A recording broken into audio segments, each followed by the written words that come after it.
যে পর্যন্ত না তোমরা তোমাদের স্ত্রীদেরকে স্পর্শ করিয়াছ এবং তাহাদের জন্য মাহর ধার্য করিয়াছ, তাহাদেরকে তালাক দিলে তোমাদের কোনো পাপ নাই। তোমরা তাহাদের সংস্থানের ব্যবস্থা করিও, সচ্ছল তাহার সাধ্যমতো এবং অসচ্ছল তার সামর্থ্য অনুযায়ী বিধিমতো খরচপত্রের ব্যবস্থা করিবে। ইহা নেককার লোকদের কর্তব্য।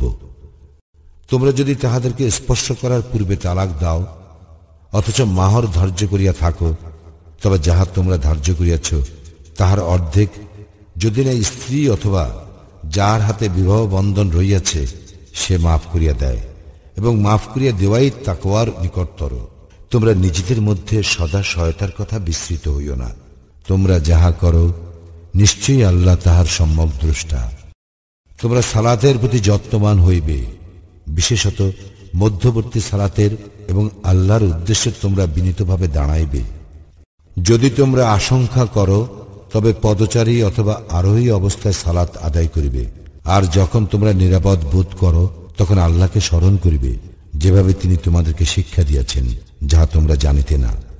তোমাদের মধ্যে যাহাদের মৃত্যু আসন্ন এবং স্ত্রী রাখিয়া যায়, তাহারা যেন তাহাদের স্ত্রীদেরকে গৃহ হইতে বহিষ্কার না করিয়া তাহাদের 1 বৎসরের ভরণ পোষণের ওসিয়াত করে।